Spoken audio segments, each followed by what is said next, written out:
Okay, hello everyone. This is going to be another full flight video. I hope my flight simulator is not going to lag too much. I did reboot my computer, so it should be pretty good. Not the best, but I mean, it's not going to be bad at least. I hope. So let's see. This is going to be from Manchester to Faro. Yeah, something like that. So I have a few new add-ons actually. I did install an EMB. Now I have Easy Dock. I'm still getting used to the Easy Dock part of everything, so might be a bit awkward sometimes, but it shouldn't be too bad. I'm also trying to place my camera somewhere that's actually pretty comfortable, which is not very easy in Easy Dock. So I think this is gonna be it. So yeah, something like this. Yeah. All right. Let's see. So yeah, cold and dark first, right? So let's do that. Shift 3. This is KLM. I'm just gonna load from the other one just to be sure, because I do have some problems with the FMC and such sometimes. So just to be sure, I'm going to load a fail-safe airplane config. So should be good now. Let's see. All right. Let's do cold and dark. Execute. I think I have my needed flight plans. Sometimes I might be interrupted while flying, and I will leave the computer while flying for the simple reason being that this flight is just way too long, and I'm not going to be sitting here blabbing about different kind of shit for like 3 hours in a row. So nope, that's not going to be happening. But I will do the takeoff, climb, and everything, and I will stay present while, like, I will stay present during the most important parts of the flight. So don't you worry about that. Okay, it's quite a while ago I did this again because I'm not always on Flight Simulator, so bear with me. Okay, let's see. Battery on, emergency lights. Put this to both, and the APU. Yeah, so basically same stuff as in the previous full flight videos. If you have a request, just go ahead and do it. This one was actually a 100th sub request, so you might consider this a 100th sub request if you want to, if you wish. Let's see. So yeah, I still have another request after this one, which will be from London Stansted to Poland, Krakow or something. Like, I don't know how to pronounce it, but let's just call it Krakow for now. Yeah, that's where I should be flying for my next full flight video. So if you have requests, leave them in the comment section, and I will reply to you if it's possible or not. And 9 out of 10, I would actually do them, but I don't always do them immediately for the simple reason that I do have school, and Flight Simulator is not my main thing. So it's just a hobby, you might say. So you cannot blame me if I don't continuously upload Flight Simulator stuff on my channel, which also is not a full Flight Simulator channel, because I also do some other stuff like Call of Duty and such. So yeah, I have a bit for everyone, you know. Let's see. The probes, window heat. I need the landing altitude, and I think the landing altitude was 0, but I'm gonna check that in a minute anyway. Let's see. Oh, they're in a line now. Let's see. Yeah, it's wow, a really long time ago actually. Let's see. Yeah, I should be good. Virtual cockpit. My FPS is not too bad actually. It's alright. So I can live with this. I'm getting 16 right now, but I mean, considering this is a pay-aware airport and this is UK 2000, which is not really the most easy airports to load for a computer, I'm happy with my result right now. So enter IRS position into FMC restored. Great. Position initialization. Alright, reference airport, this is EGCC. Yeah, it is, so let's enter that. The gate is, wow, 27? Yeah, 27. Okay, let's see. 27. Okay, route, origin, EGCC, destination, L, PFR, which is the code for Faro. That will be where we're flying. So, yeah, what was our takeoff runway again? I don't exactly know anymore. Oh yeah, let me showcase the plane real quick in case you want to see what plane I'm flying. PMDG 737 NGX KLM. This is the 737-800. Yeah, not really anything special to it. This is just all you need to know, basically. So, let's see. Our takeoff runway was... let me check on my netbook real quick, because I have my netbook right next to me, so I can check that real quick. Well, real quick. The thing lags like shit, so... Real quick is not really the correct word here, but I can check it. It's a KLM flight, so I guess it's KL, and I'm just gonna enter some random code, which I usually take this number. So whatever it doesn't really matter anyway. But I usually take the first two letters of what the airline in real life uses, and then I just take my random number. Okay, my netbook's not even searching for EGCC. Ah, damn, it doesn't find it. Manchester Airport then. Come on. Damn. Just go to Manchester.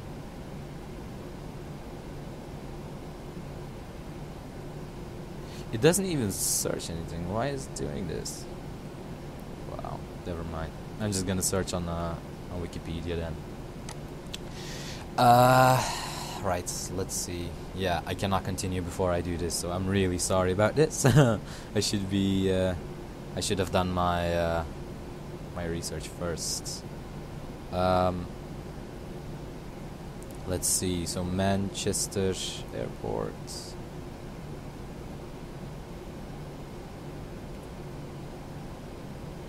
I'm gonna take Google Images. Should find a map of something there. Or I could just use top down. But I don't think I can read it from this high. Nah, not really. This is quite a pain.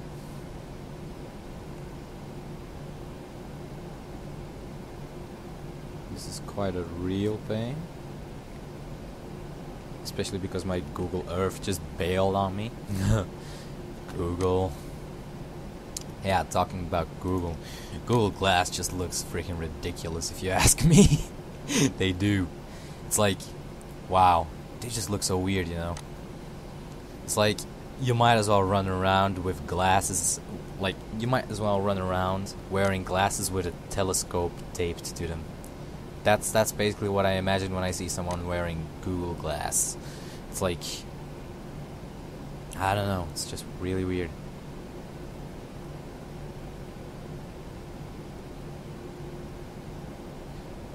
EGCC is directing me to somewhere in the US, so that's not what I'm going to do.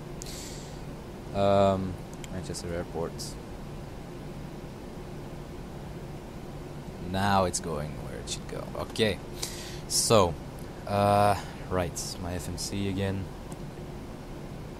Yeah, I'm really sorry about this. This is quite a delay. I know, it sucks. Let's just enjoy the view for a moment. That's stationary aircraft, by the way. I don't fly with AI because I find that they do F up your flight sometimes. If they take off or land on the runway where you are taking off or landing on, yeah, that's a pretty big pain. One of my friends next flight level usually has that problem. Well, sometimes has that problem, and then he just flips out. 05 left, that's what it is. 05 left. There we go. Great. So we should be taking off in that direction, if you can read my if you can see what I mean. Let's see. So next page. I need departure arrivals thing. 05 left. Okay, now I need my flight plan again. Okay. I should be taking this one. Yep, that's the one I'm taking. Then, departure arrivals. Arrivals will be ILS 28. And I honestly have no idea what transfer I should be using.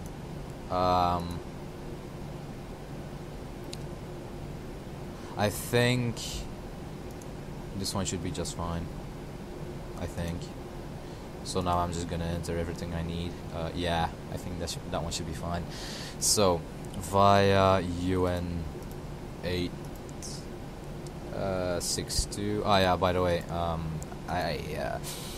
I just looked back at my previous full flight video, which is from Brussels to Oslo, I think. What the hell am I entering here? And I said that I was 14 there. I'm 15 now. So yeah. BHD. Okay. And then UN 864. I'm also pretty tired and I'm kind of sick, so my concentration is not really the way it's supposed to be right now, but I'll live with it. As I said in my previous video, I do this purely for fun. So yeah.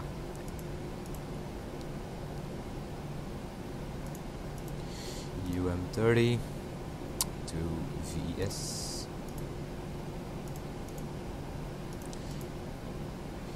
UN 872.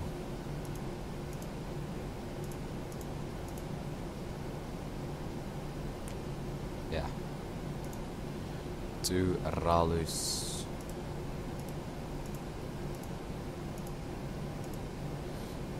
And then DCT. What the hell is that?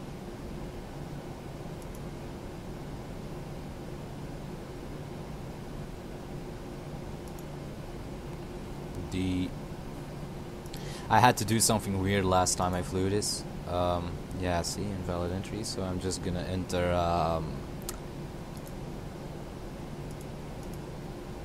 Alagu, or however you want to call it. Direct to Alagu, and then oh no. Wait. wait. This is not good. Delete this. Okay, misapproach Kemal. I have to enter it in here. That's where I have to enter it. So Alagu. Wait, I can still try the DCT, see if it works now. I don't think so. Nah. So Alagu.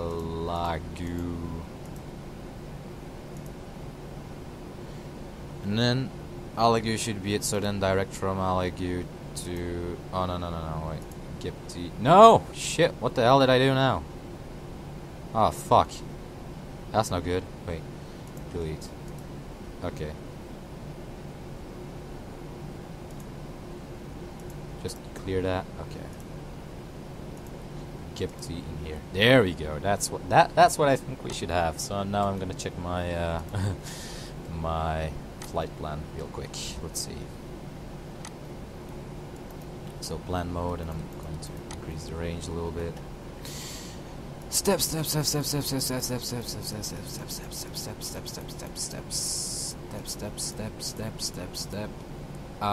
Yeah, that should be it, I think. Let's increase our zoom. Yeah, that's the good route. That's what we need, right? So let's go back to map and increase zoom in a little bit, because that's what we need when we take off. So activate, execute. There we go. Now that's entered. I suppose now we'll have to go to well, back to routes and performance. The performance page. Let's see, cost index 100 as usual. I could enter it in higher, but I don't really want to. It's just what I'm used to. The gross weight, yeah, I have to go check. It's usually 167.3 though, but I mean, I always check it just to be sure, if you know what I mean. So, aircraft, fuel and payload. Yeah, exactly as I said. So, 167.3. Yup. That's correct. 19.1, that's correct. And the cruising altitude will be 33,000 feet. Why did that just increase? Maybe because I entered a quite high altitude, I don't know.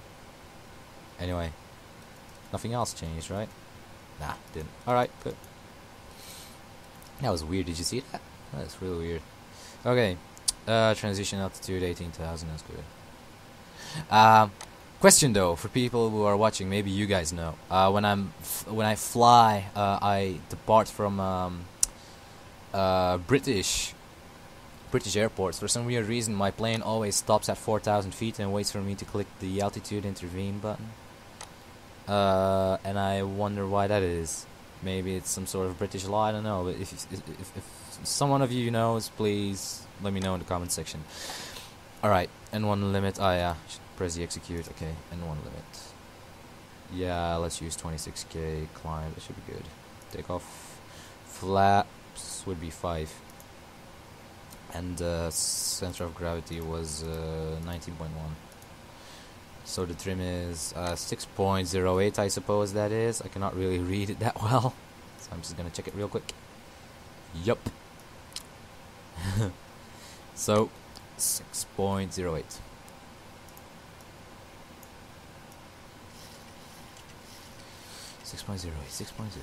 Oh, you went past it. There we go. That's close enough. Yeah, I should be good. I just enter in whatever the plane tells me to enter in.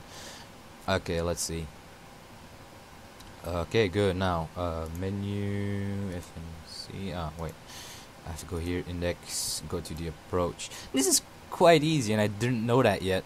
This plane lets you know the ILS frequency, and that's pretty cool. So I can already enter it by the time I take off. So I cannot forget that anymore. It's pretty cool. Pretty cool. I didn't notice that yet. Last time I flew it, I actually saw that for the first time. But my last video, I didn't know that yet. So I had to go look for the map, or I had to note it down, write it down somewhere before I actually made the video. But now I can just read it here. So yeah, that's pretty cool. I suppose we will use flaps 30. I mean, that's basically what the good thing is. Yeah, I don't really need to enter this in like now, for the simple reason being that if I enter it now, like later in the flight, this number, the speed should decrease. So because the weight of the plane goes down. So yeah, I mean, I don't know. Let's see. I had to look at my takeoff.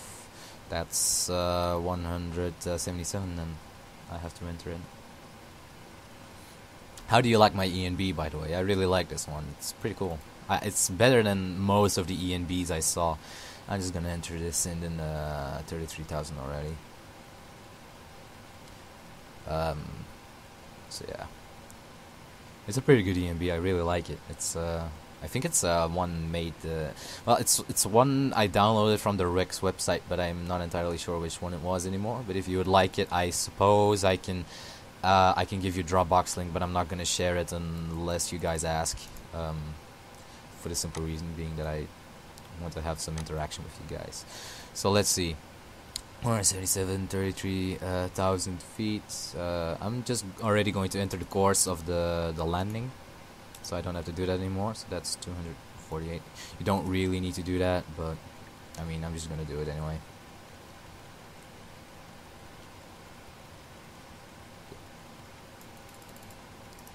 Alright, should be it. Good.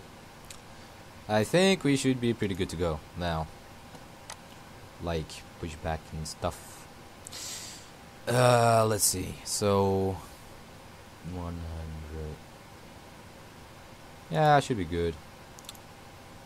Last time, I kind of... Wait. This is kind of difficult though, with easy dock. Like, I cannot... see, this is... I can turn with easy dock in spot, but if I want to look down, I'll have to use spacebar, like what Flight Simulator tells me to do. So it's pretty weird if you ask me, but I suppose I can live with it. Well, not really, because now I cannot get it back down anymore. Ah, yeah, okay. So, I have to see, because last time I did it, I didn't go back far enough. So I have to enter a little bit more. I think last time I entered in 90 feet pushback, so now I'll have to do something like 110, I think. And I think that's still not going to be enough, but hey, who cares? At least I don't. Let's see. FS actions, ground connections, removed. I don't even know why they were set in the first place, but I'm not gonna be bitching about it. Pushback. Straight length will be 110. I don't know. Maybe 131 is the optimal pushback that it gives you. I'm not sure. I might try that once, but not right now. Turn nose to right. That's correct, and 90 degrees. And that should be good to go. I also have to set my parking brake. So then after that, I will have to turn on the engines, turn on all the fuel pumps and stuff, and yeah, we should. Yeah, landing altitude. Let's see. Landing altitude 250. Wait, it should be somewhere here on VATaware. Yeah, that's what I'm using right now. I'm using VATaware for the simple reason that it's pretty like good in that view, that it's just it makes Flight Simulator a bit more realistic because you use real flight as you know what I mean. So I'm gonna go to Wikipedia for a small moment and search this Faro airport and look for the landing altitude there. Yeah, and I also have to enter the cruising altitude, by the way, so let's just do that. Okay. So shit, why did my Mozilla make another tab? Oh well, never mind. Faro airport. Search.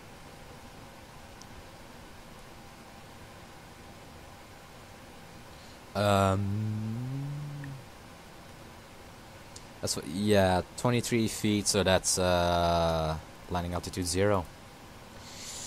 So I remembered correctly. Okay, let's see. I'm going to do it like this. I'm just gonna stay here. This is a quite comfortable place. So 110, right? Okay, start. And, ground cockpit. Ground cockpit. Right, Captain.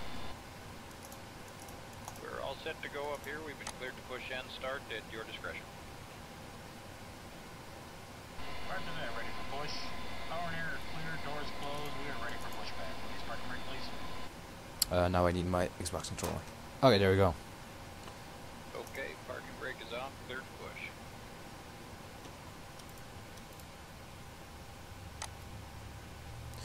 Turning off the air conditioning packs because the engines need the power right now. Now I have to take a look at what this engine is doing. There we go. Now we can change this to the other engine and wait for this starter valve to close, and then just start the other engine. I should be good to go. Electricity, that's normal. Hydraulic and overhead, that's also normal, so yeah.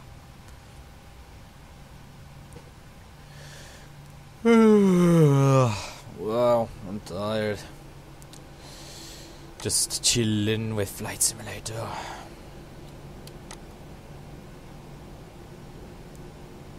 There we go. That's why I like Easy Dock. The sway it gives each time your plane actually does something. It's pretty cool. Okay, yeah, starter valve closed, so now the other one.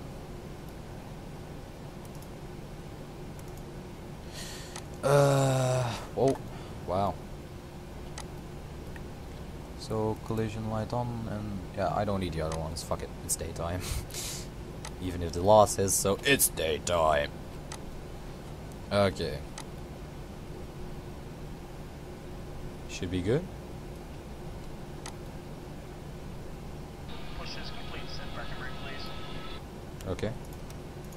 Alright, brakes are set and pressure's normal. Okay, sir. Tow bar is on. Pin is out. Watch the pin on the right. Alright guys, thanks. You're cleared to disconnect. We will be watching for the pin and the release from guidance on the right side of the airplane, and we'll see you guys next time through. Roger that. Have a good flight. I'm waiting for the startle valve to close, and then I will be setting auto brakes, flaps, etc., etc., and go to the runway. Okay. Let's see.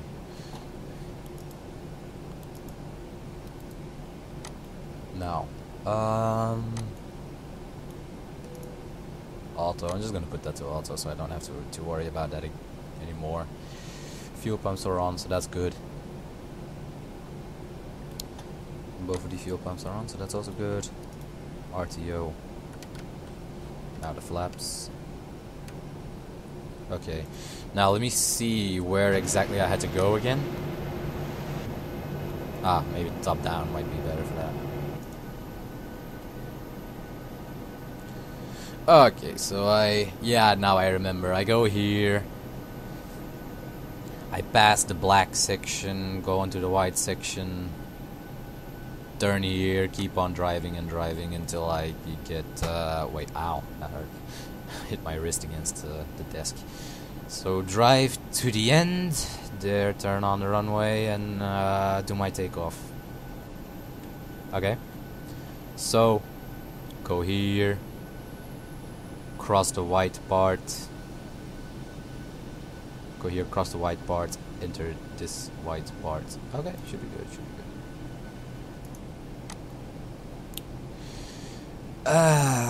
Yeah, okay. I'm just gonna drive till the beginning of the runway and check the rest of my plane there.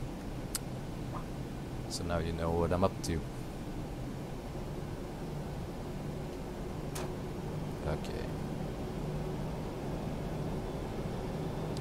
I have the tendency to taxi quite fast, and I know that.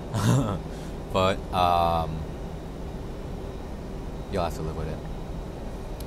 I mean, I found that some pilots do taxi that fast in real life as well. Like, one time I landed at Frankfurt with a Lufthansa flight, and that was like, wow, that captain just gave that plane the full beating. It's crazy. It's like when we landed there, basically, he used his spoilers and thrust reversers, but he didn't use his wheel brakes or differential brakes, or however you want to call them. So he basically just he didn't slow down that much, and while he was still slowing down, he turned onto the taxiway. That was kind of weird.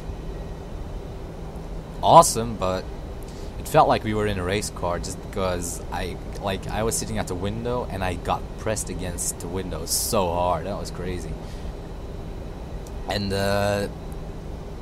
I'm not entirely sure because I didn't read anything about it, but I'm pretty sure that was the time when a new runway for Frankfurt was in construction.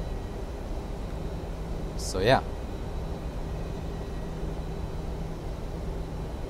Okay, let me check. I'm not entirely sure where I should go anymore, so let me just check real quick. Top down. Ah, yeah, that's what I thought. Okay, let's continue.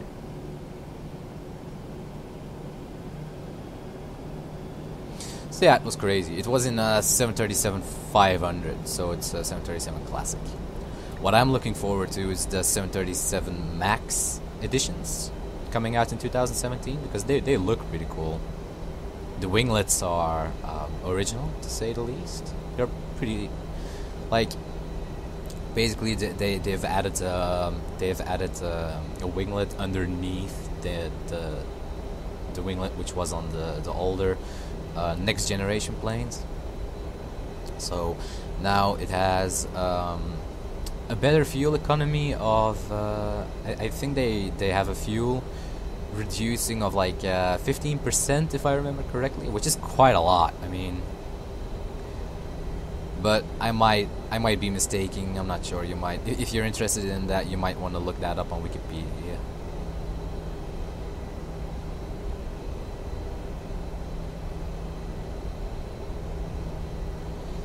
Manchester. So yeah, as I said, this was a 100 sub request video from the person that was my 100 sub, which is pretty obvious. So yeah, that's basically the reason why I did this, why I really wanted to do this. It was quite a pain because both airports were kind of effed up when I installed them, because both of them were glitched. This one had trees in the middle of the runway, and Faro had taxiway markings in the middle of the runway, so I was like, wow. But it turned out that it was the My Traffic add-on that did it. Like, I want to hear your guys' opinion on My Traffic, because it's traffic-wise it's a good add-on, but it just fucks up so many other things in Flight Simulator. It's so weird, you know? Okay, I might slow it down here.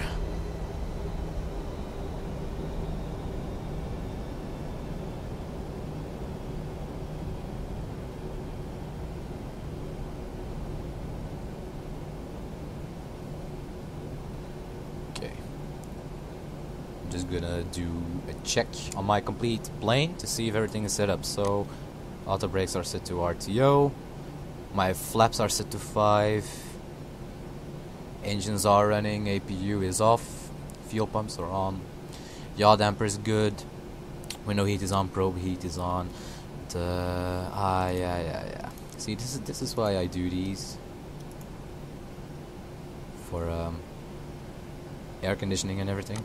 So okay, this back to center for safety reasons. Some people put the engines on continuous when they take off. I don't, for the simple reason that it's just more to keep in mind when doing it. So I just leave that behind. I mean, it doesn't change the performance of the flight or anything. It's just basically a safety precaution. That's why I don't do it, because it's a flight simulator and safety precautions are not really that important on a simulator. So I mean, that's what simulators are for, you know. So yeah, we should be good. We should be good. I wonder, are the...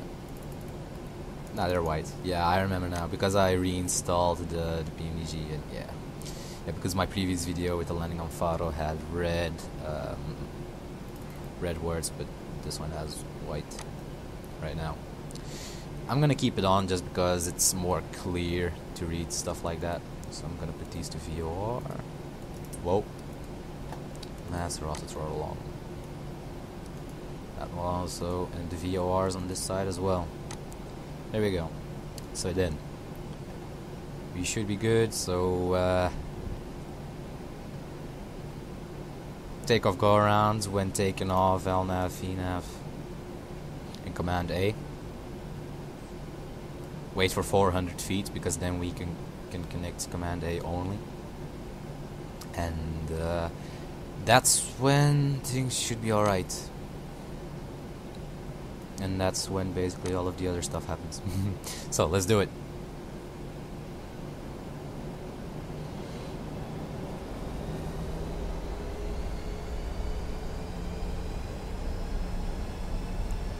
Haha.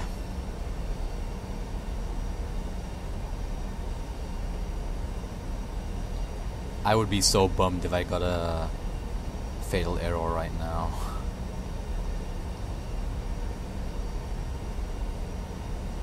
The runway looks really good actually on this add-on. I like it.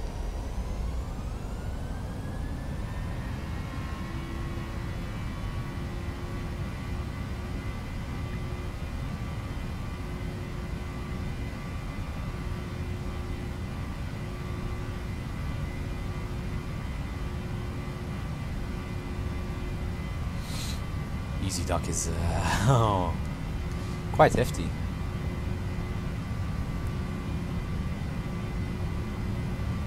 V1. V1. V2. Okay, now we wait for 400 feet.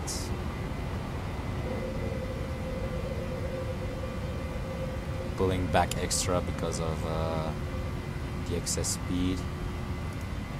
And Command A. And there we go. Let's now put this off. Okay, let's see. Put my Xbox controller aside.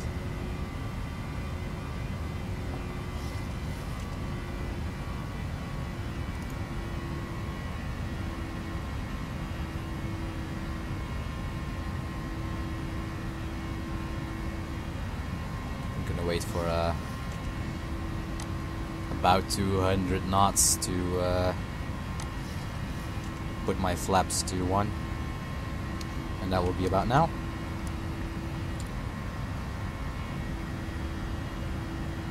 And I'm also waiting for 4,000 feet where the plane will stop climbing for a moment, and that's when I have to press the altitude intervene and it will go further. Okay, flaps up. I'm gonna put this to off.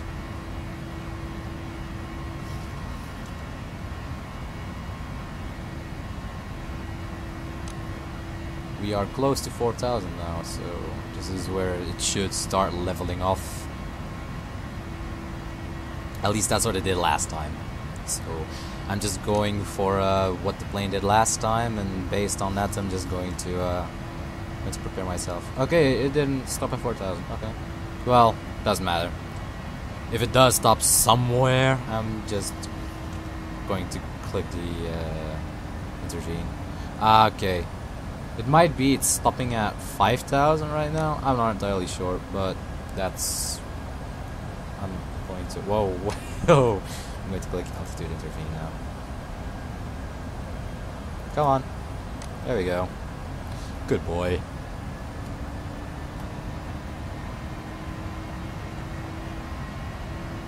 So there we go. We're in the air. So wireless and everything is already set up, actually. So we're actually already set up for landing, except for auto brakes and shit, which will be set up later in flight. This will be an auto land, just so you know, because I set the weather so that in higher altitudes there will be winds, but once you pass a certain altitude, there won't be any wind anymore. So that's what will be happening. For the rest, you're pretty much set. Last time I forgot to activate my fuel pumps, and my left and right tanks were almost empty, and I was like almost too late. So I activated the fuel pumps really quickly and activated the crossfeed and shit, and it eventually regulated itself out. I never had to do that before, but I was happy that I knew what the problem was, so yeah. Alright, let's now deactivate the taxi and logo. The rest should stay on.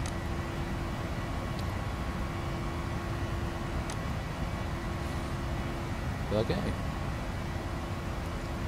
I don't know which scenery this is anymore.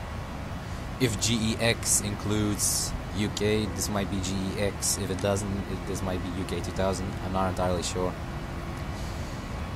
My flight simulator is running pretty smoothly, actually. If you guys like this this quality, if you guys like this quality, I will try to keep it.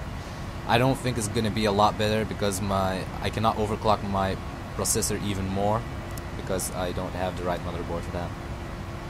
But I will maybe make a better computer in like a year or so. So if I'm still YouTube active after a year, which is a pretty good chance, I will try to make some better FSX better FSX stuff. Now, if I do make a better computer, it's probably gonna be like a super beast i7 system with like this really effing awesome graphics card and power supply, which a power supply that just buzzes you to death if you touch it upon first impact, that kind of stuff. So yeah, it's gonna be quite cool. But for now, I have to do it with this thing, and this thing is not too bad either. I mean, this computer is pretty good. The only thing is that my screen is not really that good in that way that it's not 1080p.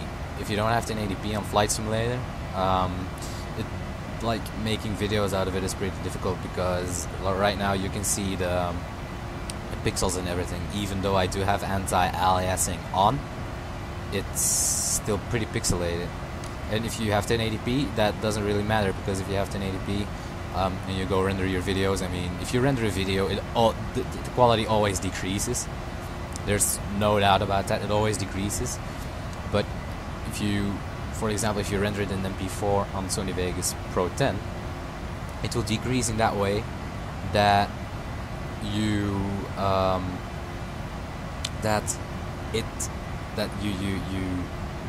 like the pixelatedness that you do have will be gone, for the simple reason that the quality will be decreased a little bit, and it will just make everything a very little bit fuzzy.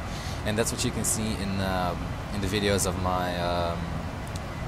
my friend Next Flight Level, because he uses a 1080p screen and he uses it to record his stuff on that, and it just makes it look less pixelated in the end, for the simple reason being that if you render it, it's going to make it look a little bit more fuzzy. And if that happens on a 1080p screen, you're not going to lose any quality. Like, in contrary, it's even going to be better. So yeah, that's basically how it is. And I'm using 1440 by 900, and I'm running it in windowed mode, so I can easily crop it back to 720p, which is probably what I'm going to do for this video. If I publish it in 720p, it's probably going to be quite good. It's not going to look pixelated, but it's going to look more unclear, like fuzzy, but on the brink of being blurry. That's basically what it's going to look like. But it's still going to be HD, so I don't really care.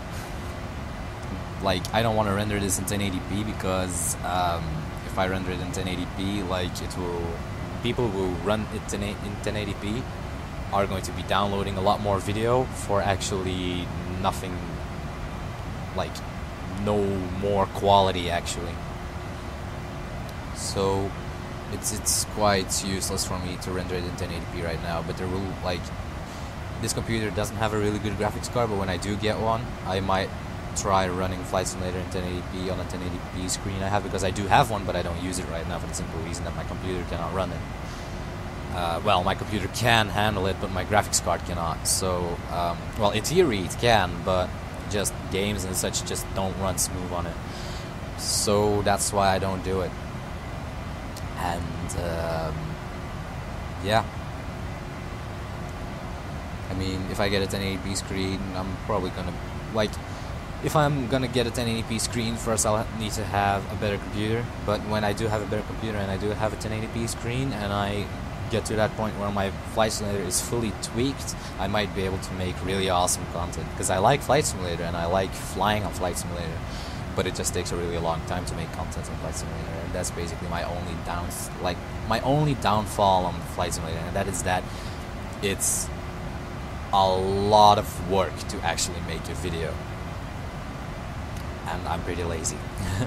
So yeah, right, I have to press the standard right now. Forgot about that. Well, we're only at 19,000, so it's not disastrous. But yeah, Flight Simulator, like, in the funny, like, in the past, when I was small, I would play Flight Simulator, but only with default planes, and I would never be able to land a plane, like actually land a plane, like manually, or with ILS. I wouldn't be able to do it. But now I can, and that's a weird feeling to me, because like the last few months I improved so much. It's like, wow. Like now, like, for example, the full flight video in where I land at Oslo. When I land there, I kind of I lose hope, because I wasn't prepared to do a manual landing, and back in the day, like back then I couldn't do a manual landing. I just was not good at it. So I was like, oh damn, but eventually I did it, and like looking back at it, the landing wasn't that good, but I was like, I told myself I was pretty impressed by that landing. And that's because I had never landed the 737 on the runway manually before, and I did land it on a runway, and it didn't bounce or anything. So that was a cool thought. But now I was like a few days ago, I was like, well, let's just try to do some flying sessions at Brussels Airport and see what I can do with the 737. And I landed it several times in a row manually and in the center line, and really gently as well. So my manual landing skills have definitely improved. Could be better, but they have definitely improved. And I also have some failed crosswind landings on my channel, and yeah, I'm keeping that behind for a moment, landing in crosswinds, because first I want to be able to actually land well in a good condition, and then I want to learn how to land well in a bad condition. That's like the natural way of learning things, I suppose. So that's how I'm going to do it. My plane is kind of diverting quite heavily. I don't know what it's doing, but it's weird. We'll get there. That's just what I say. If something's not entirely right, just say, nah, we'll get there. Oh wow, I'm cold. I'm feeling really cold, but that's a fucked up thing in this house. Like, all of the heatings work perfectly, except for the one in my room. So yeah, I do have the benefits of being at the top of the building, because I'm at the top of my house. You cannot go any story higher. But still, it's quite cold without heating during winter or fall in this case. Sorry for that. It can be quite cold. Also, later on today, my sister should be bringing her old computer, and I'm going to fix that thing. They told me, like, what I've been told is that there was a blue spark coming from the power supply, and the thing doesn't turn on anymore. So what my thought is that it is a faulty power supply right now, because it was an off-the-shelf computer, and off-the-shelf power supplies are, like, well, not that good. Like, off-the-shelf computers, manufacturers, they usually cut down on the cost on the power supply and other parts as well, but the power supply is one of the biggest things they cut down costs on. And yeah, what I'm going to try to do is put one of my aftermarket power supplies in that thing, see if that helps. I hope that the motherboard didn't fry, but if it's only the power supply that had a spark, should be good, because then, I mean, the power supply didn't supply any, like, the power supply didn't supply anything anymore from that point. So as long as the motherboard didn't get a peak that could actually break it,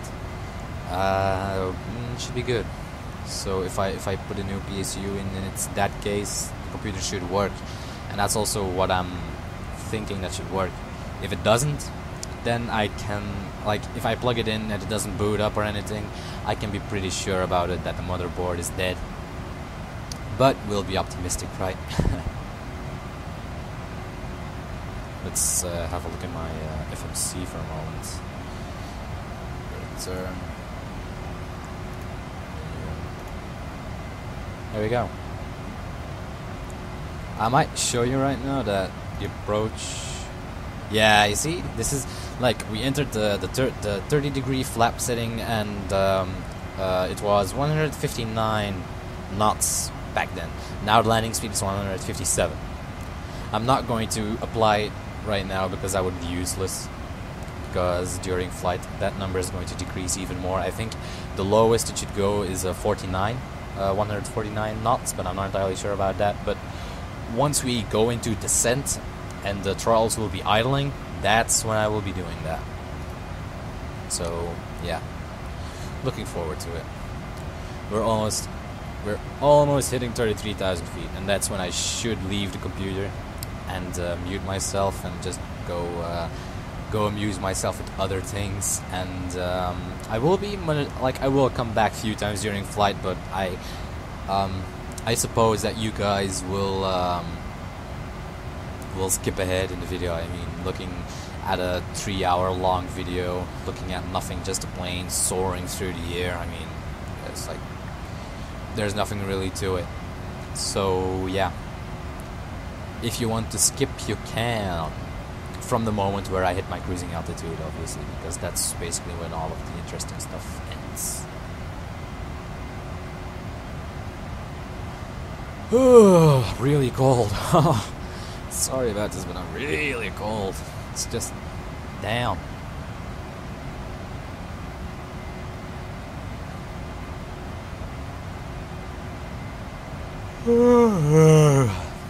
Tired. I've also been sick last few days, and I still am today actually, but I should go back to school tomorrow. Tuesday I have a free day, so this will be the only full flight video I will be making for today, because rendering would also take a long ass time. But after that, after this one, I'm going to make the, which one was it? I'm going to make the one from London Stansted to Poland, and once that's done, I should be good. Wait for some more requests. Yeah, I'll probably make the other full flight from Stansted to Poland Tuesday then, because Tuesday I have a free day. And no, it's not because I'm a Muslim. It has to do with I don't know how they call it anymore. I don't know how they call it in English, but it's a kind of a celebration day for a pretty important celebration day for Muslims. So I'm not a Muslim, but my school is a Catholic school. But since there are so many Muslims there, or people who claim to be Muslims, especially for that day, they just said we're not gonna be arguing about it. We just make it a free day, so everyone has a day off, and that's exactly what we get. So yeah, it's pretty cool. My new school is awesome. My dream is still to be a commercial pilot, and my old school, it sucked. I mean, I'm safe to say that it really did suck. The difference between the two schools is that the one, my older school, the education you got there was something called general, algemeen secundair onderwijs. Well, general secondary school. That's basically what it is. So we learn general stuff there. For example, if you would do science, you get the usual stuff like chemistry, physics, biology, that kind of stuff. But my new school is made for a technical subject. So it's more like, for example, what I'm doing right now is industrial sciences, and that's basically what we get is we also get chemistry and physics, but we only get that 1 hour a week, which is less than the 2 hours a week you get in general. But we get stuff like ICT and stuff like a lot to do with computers basically, and we get stuff like technical drawing, I suppose is how you call it in English. Well, I'm just basically translating everything literally to English right now. And that's basically architectural drawings kind of stuff. That's what it is. For the rest, yeah, I mean, my new school, I like it a lot. Also, the people in there are really, really, really fun. Like, most of the teachers are very friendly, and like almost all the pupils are really funny, and they do just funny stuff. And that was, my last school didn't have that. Well, they thought of each other they were funny, but I didn't think that, because of the simple reason that they were really, really childish, and I cannot really handle with too childish people. Like, you can be childish from time to time, you know. Like, if you're a friend of mine, you're hanging out with me, you can be childish from time to time, but not continuously. My last school was childish continuously. Even the teachers were. And the teachers who weren't, they were overly stressed out and were just too harsh on the pupils. So that's basically why that's not why I left it there. I failed my last year. But that's the reason why I failed my last year, and that's because my last school just sucked. I like, first, I wasn't interested anymore in what they had to offer me for an education. Second, the teachers were just not as good as in the past. Like, my sister studied there, and she did her complete secondary, high school, whatever you want to call it, there until she was 18. So she did that, but I couldn't. I also did my elementary school there, so I have been there since my since I was 7, basically, or since I was 6. I think I was there since I was 6, and I left it there since I was 15. When I became 15, 2 months after that, I left it there because that's when the school year stopped. So that's when I left it there. I mean, I've been there for quite a long time. I've been there for more than half of my life, and I was just tired of it, you know? It's like, I don't know, I was just tired of everything. I knew everyone and everything in the entire school. I knew every single corridor, I knew every single room, what they were for, that kind of stuff. My new school is new to me, the people are new, but the people are also just more pleasant to talk with. And the teachers are a lot better and also more pleasant to talk with, obviously. The subjects they have there are more of interest to me.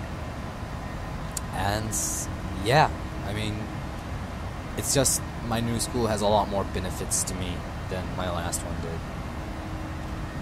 And I failed it because, for example, my mathematics were really bad last year, but that's a funny thing. My mathematics right now are crazy good, for the simple reason that my teacher is good. Like last year, my teacher for math was an asshole. He was a fucking douchebag. So I was like, fuck off, and I'm sorry for swearing this much right now, but that's how I feel about it. I was just like, fuck off. Just get the fuck away from me. My new teacher actually helps people, and that's what I like about her. She, yeah, that's also the difference. My last math teacher was a guy. The one I have right now is a woman, and like women usually, not always, but like important subjects at school, they are usually the ones to actually explain things like better. And I'm not a feminist, not at all.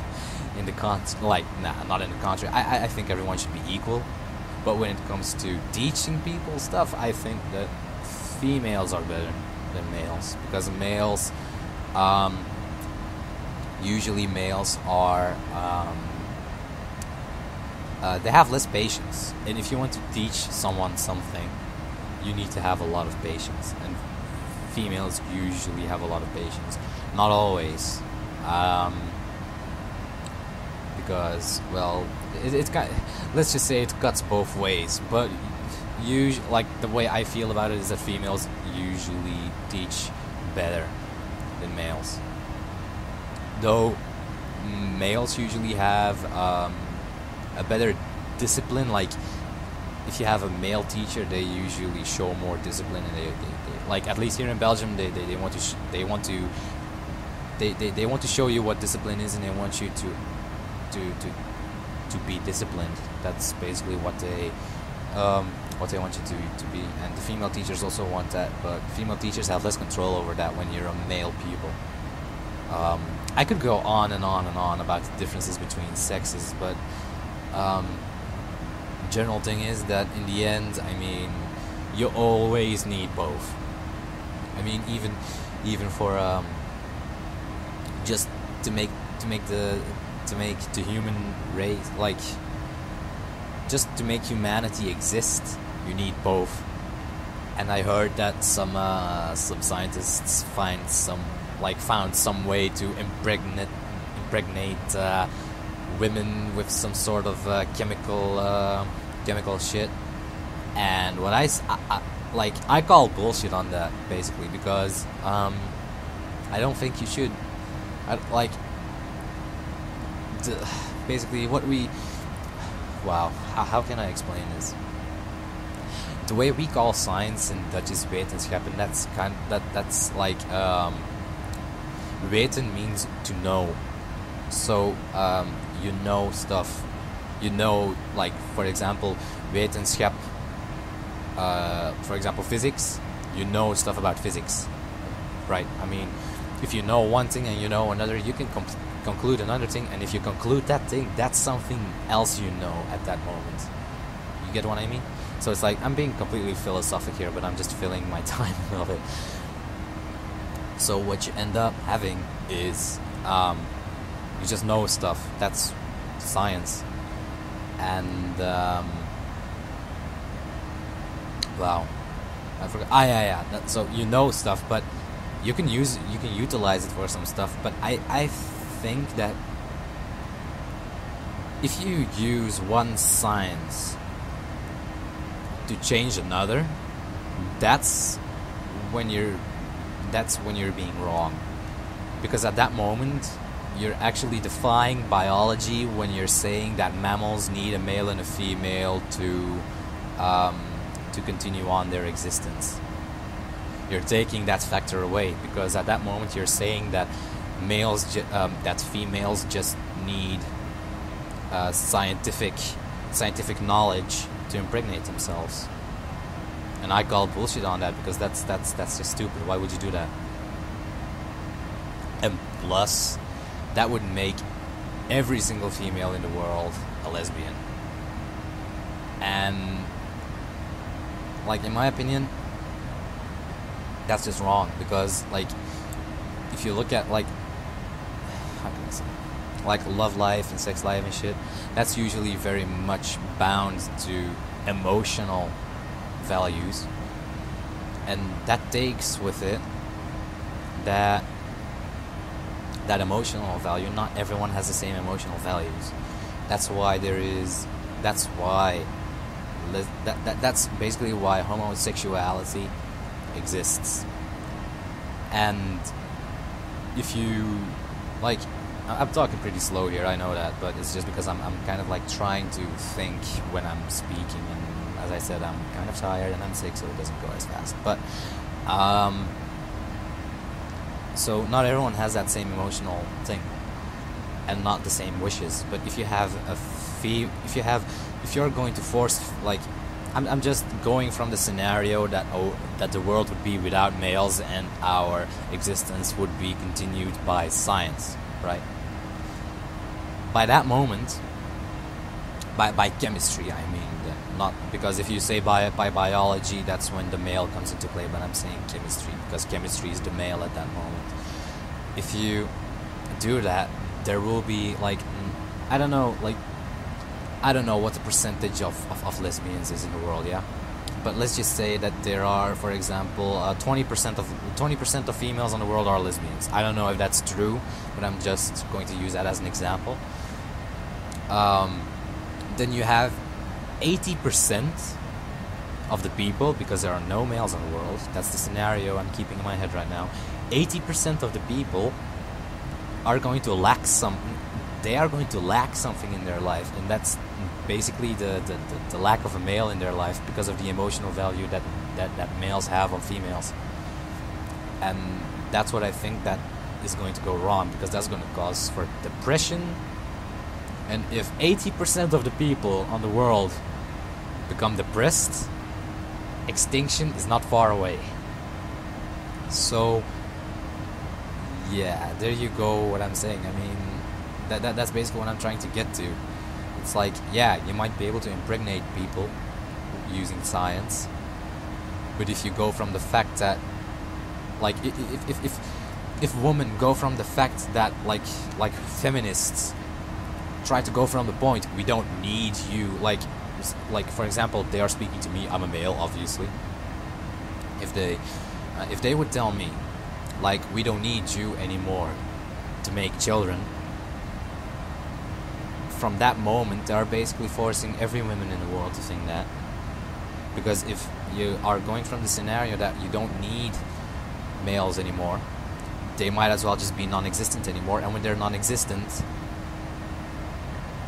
everything that I just explained will happen, and extinction is not far away. We will go extinct eventually. So what that feminist at that point would have told me, that they don't need males anymore, is completely not true. Because in the first phase, they will lose an emotional factor, and they need us for emotional factors, at least in that 80% of the cases. And after that, in the next phases, they will need us for they will need us to make children.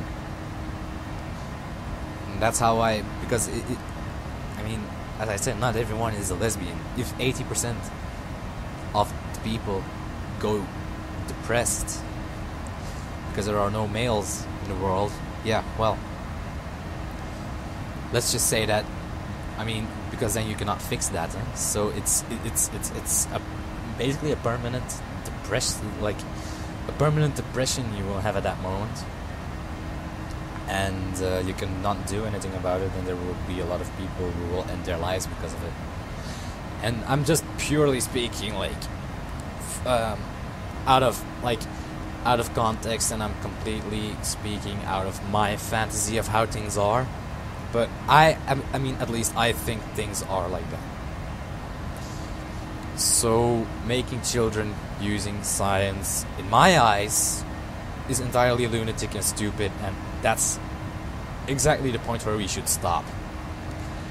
Actually, that's not even the point where we should stop.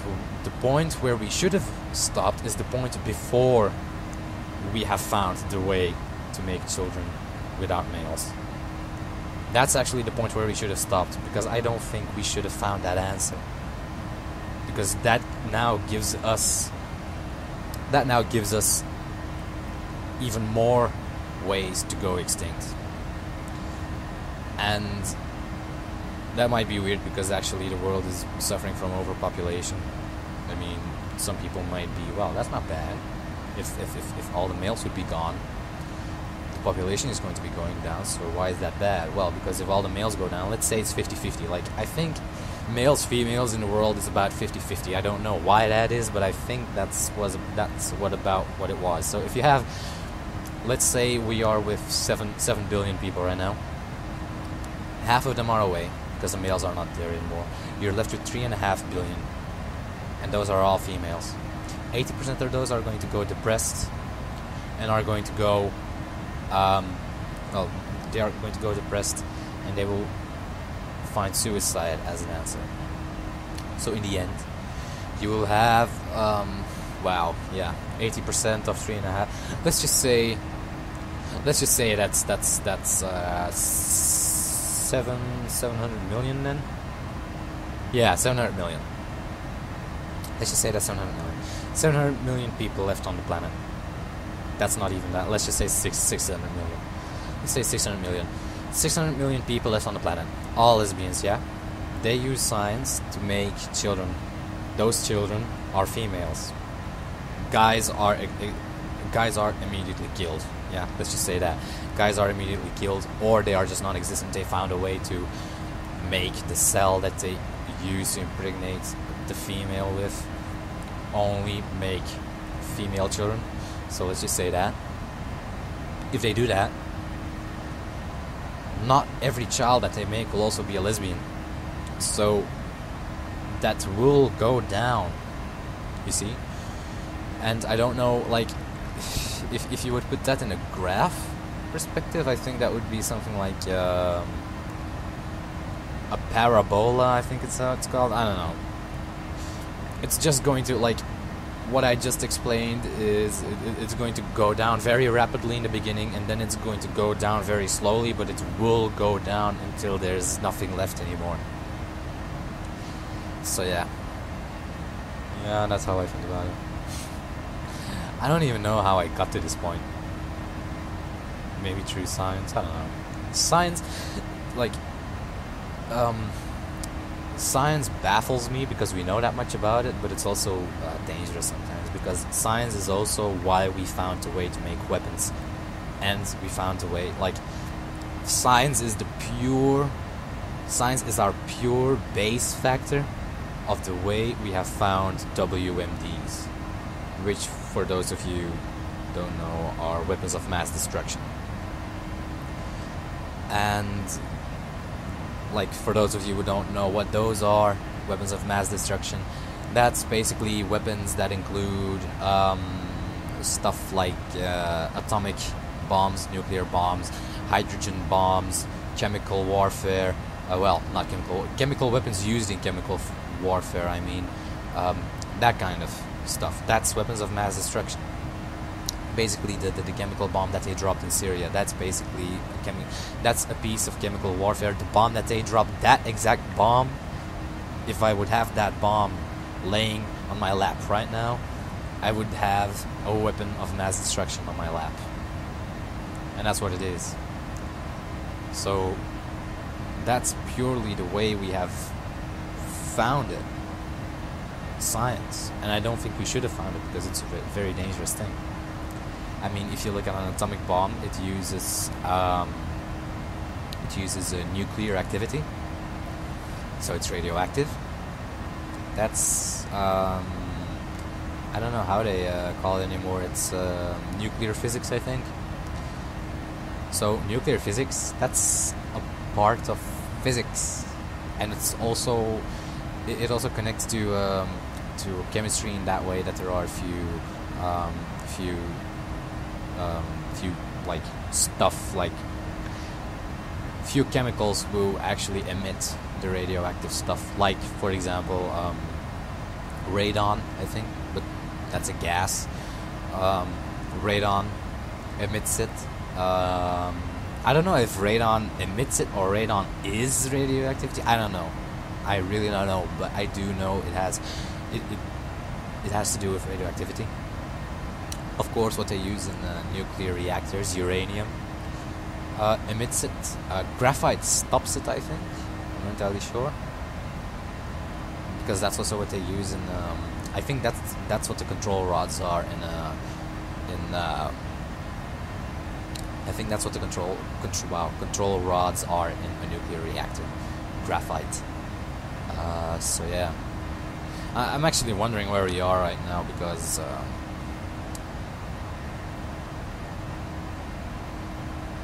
I don't know. Is that Spain? I don't think so.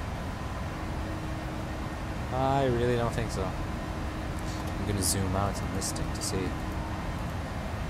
I don't know. Well, hang on, because someone's calling on the door. I might as well just go AFK, so I'll be back. See ya.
Okay, people, I'm back.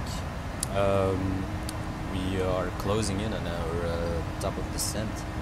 So, what I'm going to do is I'm going to zoom in a little bit. Actually, I was just looking up some a tutorial on how to solve a Rubik's Cube. It's quite fascinating. It's quite a fascinating puzzle, to be honest. I like how it's like the way you have to solve it fascinates me, because it's a certain algorithm, you might say, that you have to follow. It's really weird. Just if you'd like to know more about it, just Google. There are loads of tutorial videos on YouTube and such. So yeah. Oh wow, I'm so cold. I definitely have to get my heater fixed here, because it's just I'm scared for winter time. I really am. Okay, so our landing flap setting should be 30 degrees. I still have to set up my landing speed, by the way, but that'll happen. So yeah, we're good. And just really cold.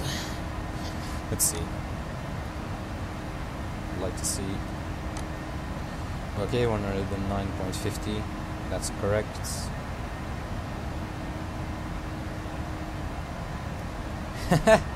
See, as I told you here, 152 by now. And first it was 159, so our fuel is decreasing, but it's good. Yeah, we should be good.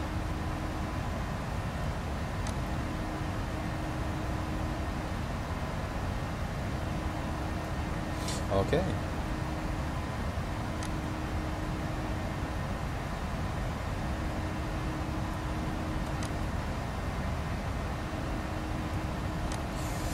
Just waiting for the top of the set to come, then things start getting interesting again.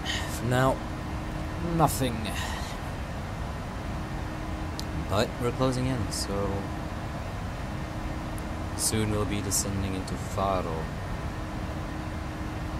I really hope you guys like this series, because it's quite a pain to make them, because you have to get the add-ons, and you have to go search for good flight plans, and also like nearly every flight I do, I at least do them once before, so I know what's coming to me, if you know what I mean, so I don't get surprised by something. Like, for example, once I had a problem that at Brussels, my flight simulator would crash each time I approach one of the runways using autopilot. It would crash. I don't know if it's still that case, but it might. But I don't really know. But yeah, it's a pain to make. So that's why I really hope you guys like this.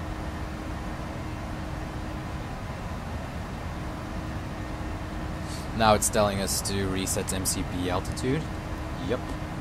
So that's what I'm going to do. I'm going to put it at 3,200 feet, because that will be the altitude where we intercept our ILS.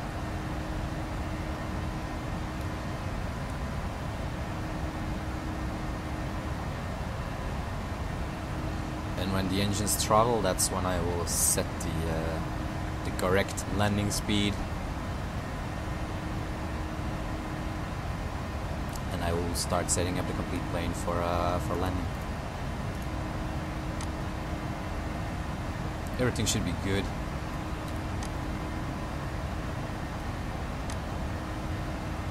Yeah.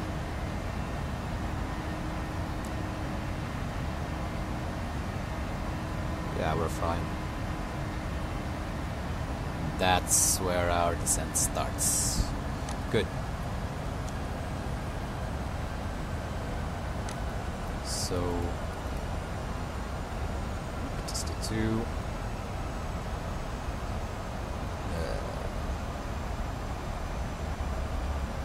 this is going in here. Okay. I'm gonna keep on checking the FMC, because if it asks me to apply drag, that's what I'm going to do.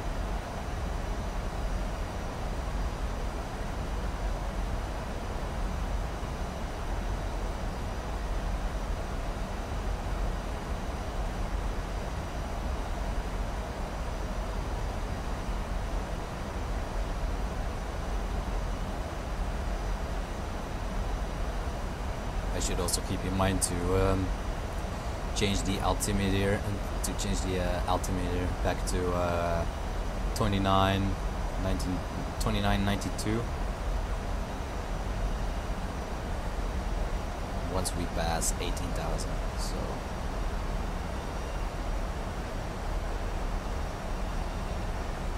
it's also quite funny, because in the past I never knew what it actually meant. When the ATC would say altimeter to 992, I didn't at all know what that meant, but now I do. It's just basically the altimeter that has to be set to the correct air pressure, atmospheric pressure. So yeah. Oh, really cold. It's crazy. You can't imagine how sitting in your room with no heating and 9 degrees outside is. Well, maybe you do. Well, if you do, that's the feeling I'm having right now.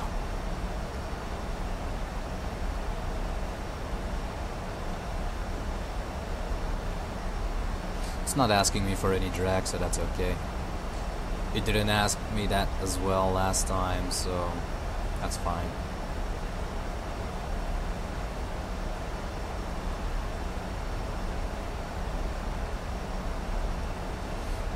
I really like this easy ducting. It's it makes it more realistic, even though sometimes it can be quite annoying when you're flying and you want to press a button and there's like turbulence or something. That's like, yeah, I'm not really gonna endure that. But in general, it's a really good add-on. So I'll definitely use it, keep on using it, especially now that I have it. Why not?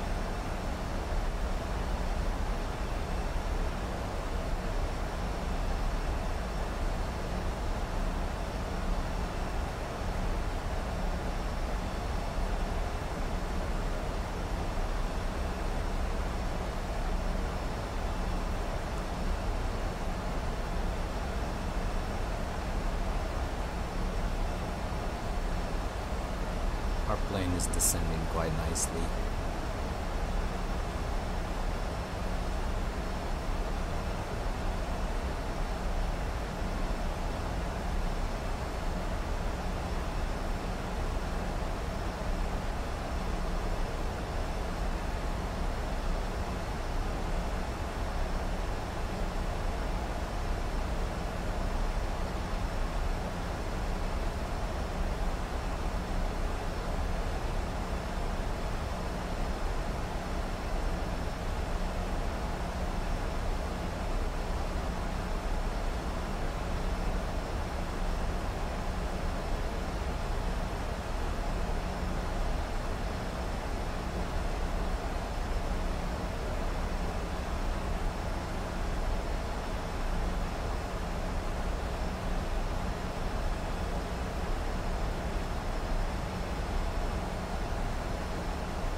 I hope this landing is going to be fine. Well, should be. If it's an auto land, shouldn't be any problem.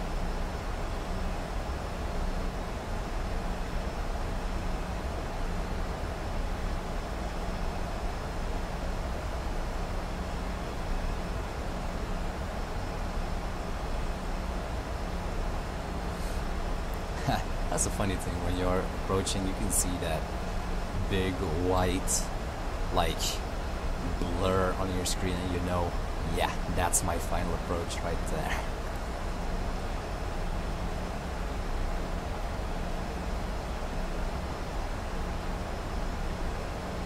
I don't know why, but when I'm cold I just start yawning the shit out of myself. It's weird. Just weird.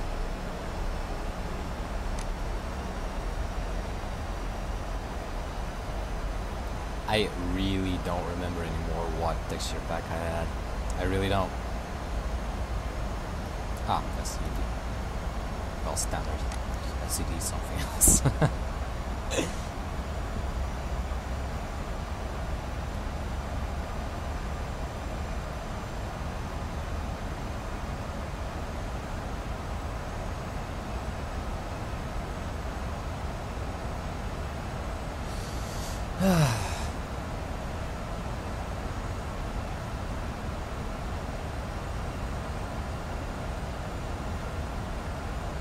I hope my FPS is not going to drop too much while landing. One of the good things would be if it wouldn't drop that much, you would be able to see the impact of the easy dock really well. It should be really awesome.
I don't know, should I use my HUD? I don't know. Does it look good like this? Nah, it doesn't. Then I'm not gonna use it. I'm not gonna bother using it then. I don't depend on it, so it doesn't matter to me. Yeah. This is where it decelerates to 350 knots.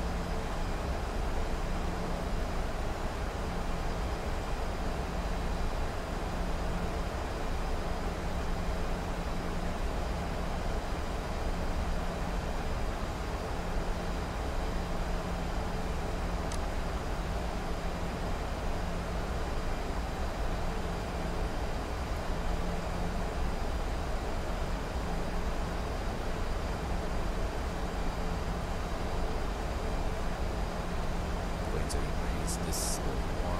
There we go.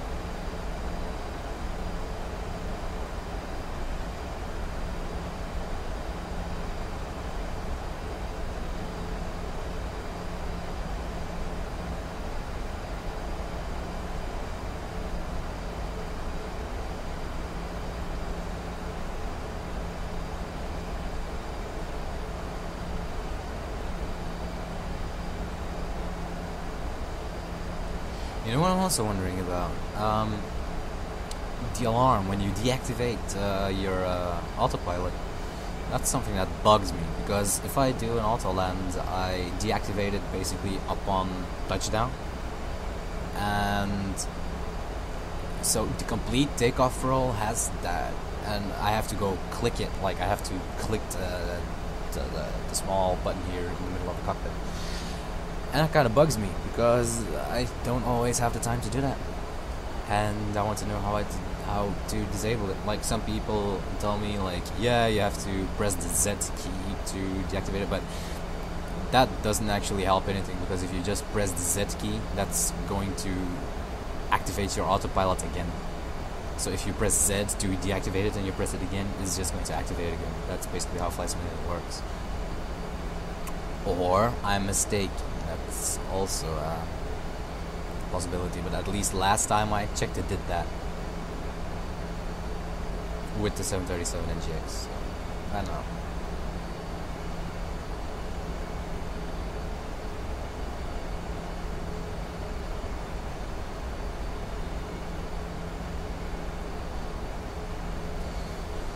I think once we start turning, I will activate VOR, localize it, and after that, of course, once I catch that, the glide slope. That's a logical decision.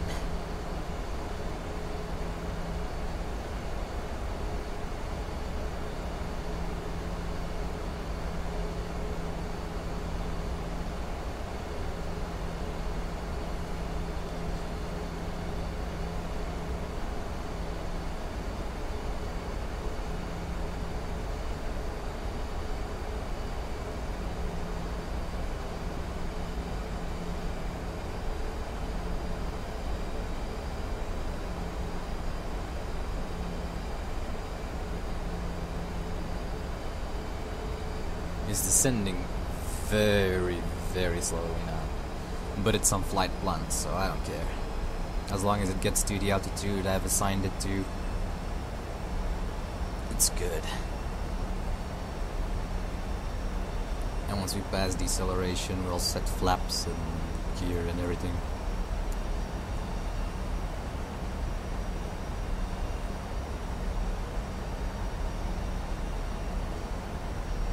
There we go, now we start ascending a little bit hard.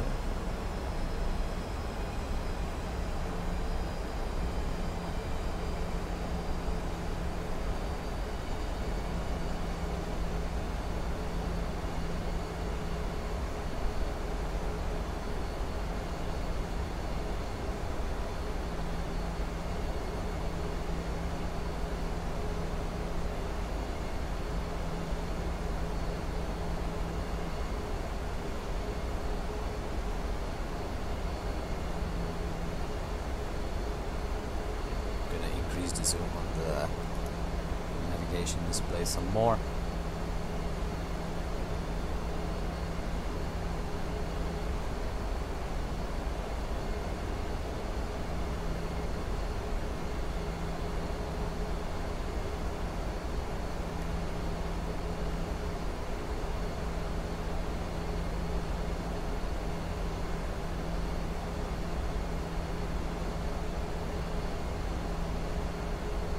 I'm pretty quiet now, but I'm just really tired, that's all.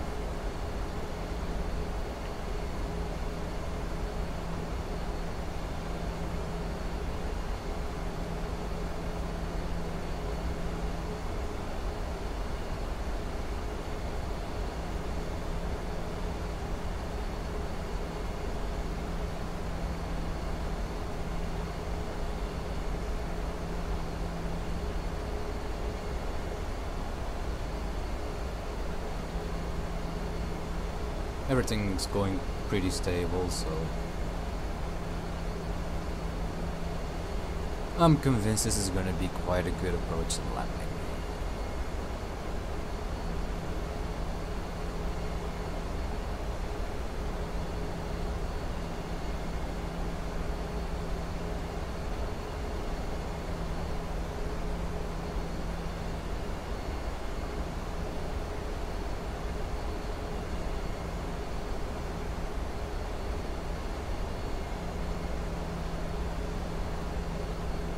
I can see the green bar, that's good.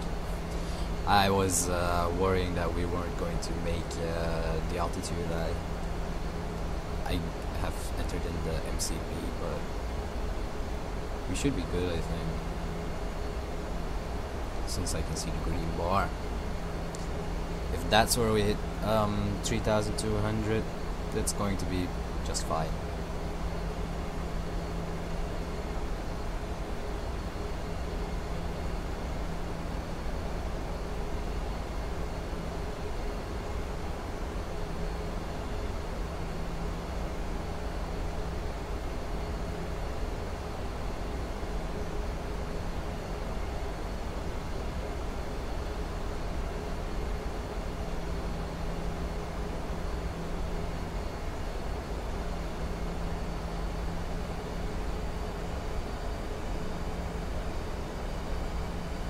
this is where the scenery starts becoming quite interesting.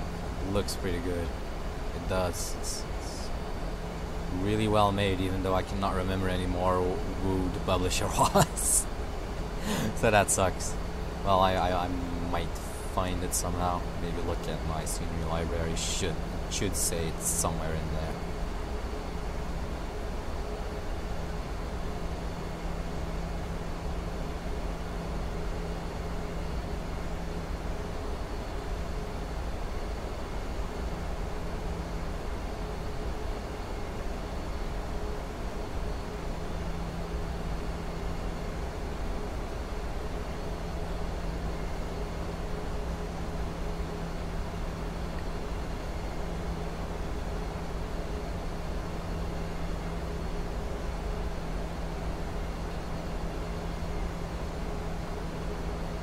I like this approach actually.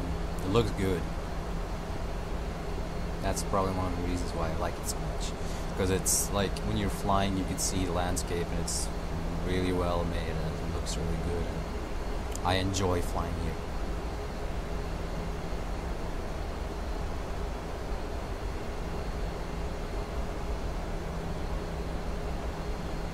I'm just waiting for the deceleration point to come up.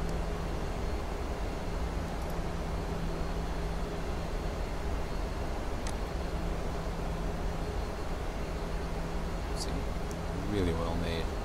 Like it a lot. Some hills over there.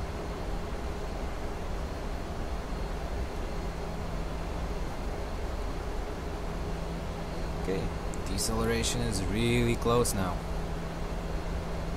That's probably when it's going to ask me for drag, which is normal.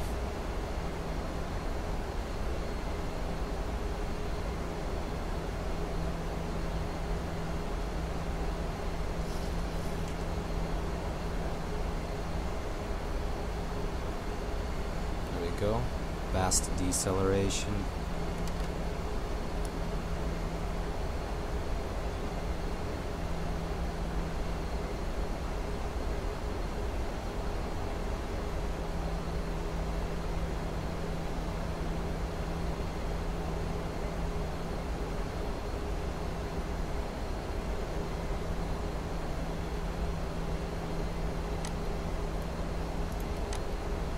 On the speed brakes. Drag required, okay.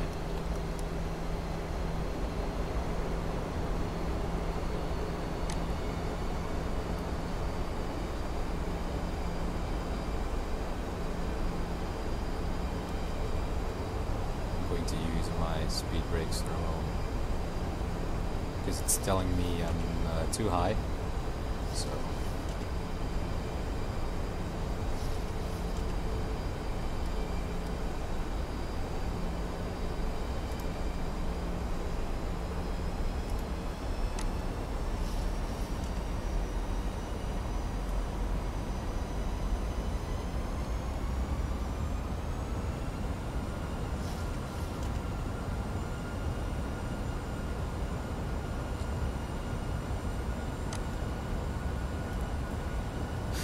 reset MCP altitude. I'll just do it for the sakes now.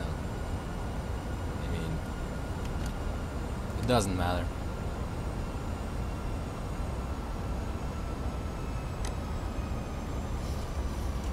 I'm just waiting for my plane to catch the glide slope. Once it does that, I'm perfectly fine.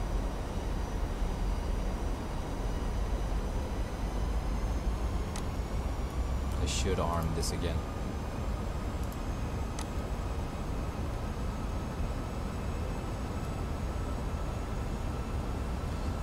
Glide slope is alive, so we are catching it soon.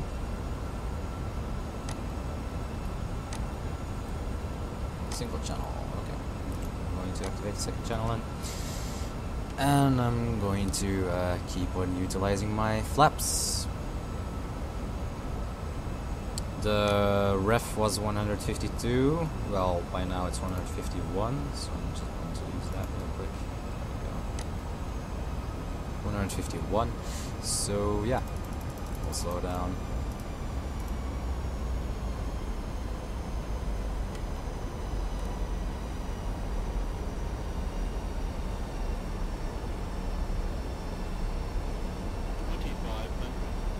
500.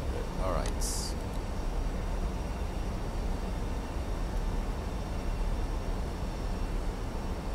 This is where my frames start, my frame rate starts dropping a little bit, but I don't really mind.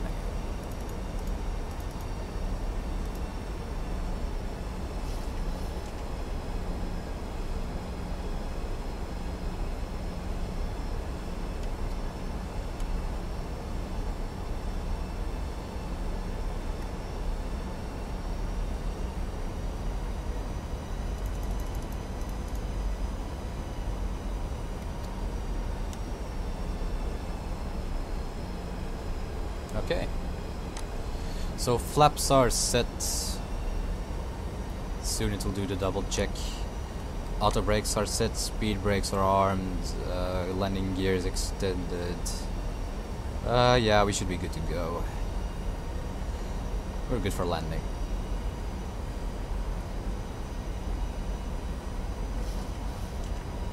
So I'm going to take my Xbox controller, because that's the way I control my plane.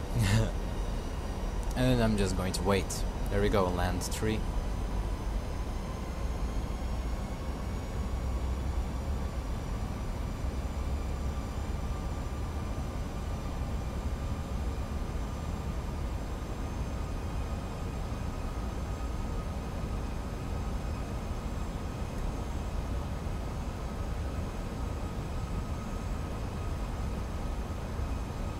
This is the moment where my mind goes like, you cannot fuck up now.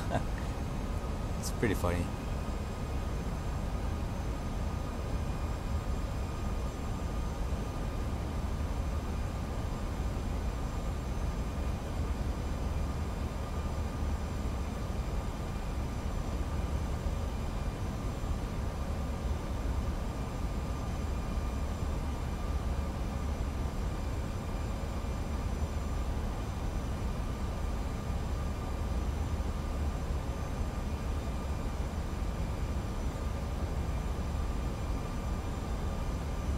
$500, $400,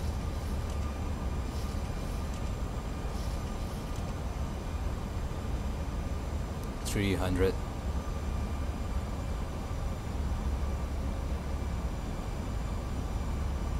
$200,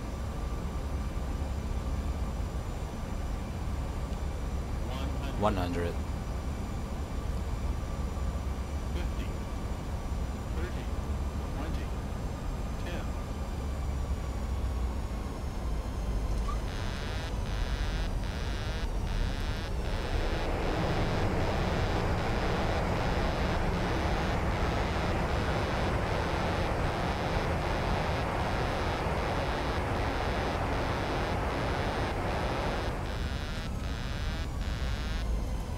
There we go.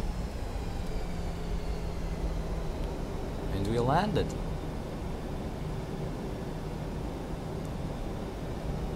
So now our taxiing starts. I'm going to retract the flaps fully. Deactivate the auto brakes. And we're good.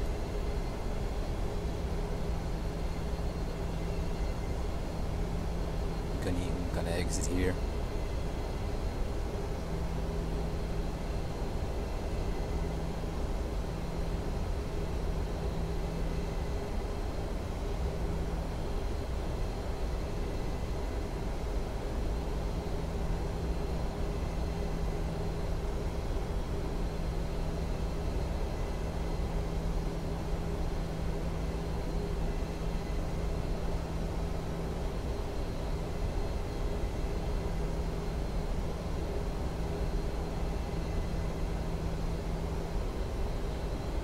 Should slow down a little bit. Now I am really taxiing a little bit too fast. That was the bus in my video. Fuck you, asshole. Oh, fuck, I hate him. I really do. I really, really do.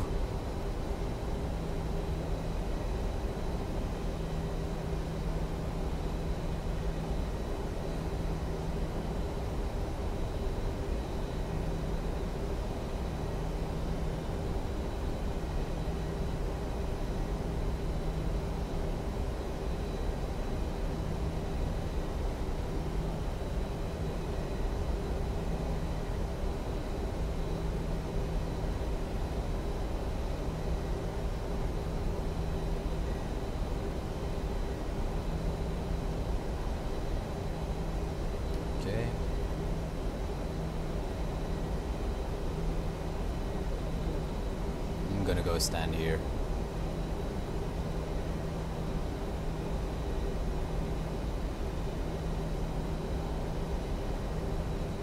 I don't know, but the gates look a little bit weird here.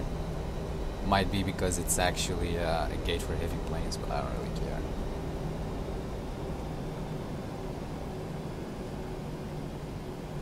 Let's see. Damn. Easy, Doc. Okay, stop. Okay, good. Good. So, parking brakes. And this is where we just start shutting down everything, I suppose. So, I should have actually started my APU, but I don't really care. So now I gotta wait for my APU to start up, and then I can turn on the engines and blah blah blah, whatever. Let's see. The window heats and everything off. This off. There we go. Then these off.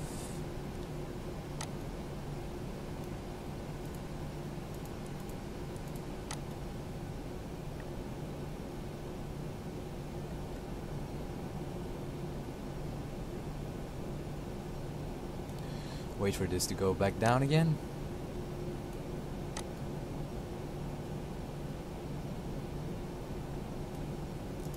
I know there's a problem, so. Okay. Shut these two bad boys off. Okay. And then it's just a matter of closing down fuel pumps and stuff. And turn off the electrical pumps. Okay. Turn these off. Yeah, the all damper automatically goes off. Then we should be pretty good, I think. Turn the packs off. Turn the isolation valve off. There we go. Turn all the lights off. Turn this off. Okay. Let's see. Good. Now, what rests us is. Yeah! I gotta go eat. Just in time. So I'm just gonna shut it down. Hang on.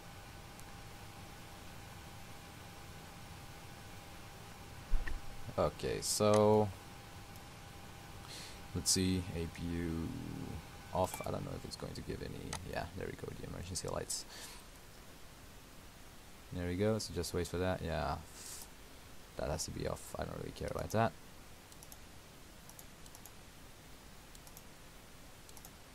There we go. And then it's just a matter of turning everything off, basically. So everything should be off by now, I think. Yep, I'm correct. And the battery off. And there we go. Our plane is completely cold and dark. Let's have a look from the outside. Yep. Alright. I don't know why, but it always I always still get an APU sound for some reason. The APU seems to be always on. But for the rest, we arrived at Faro.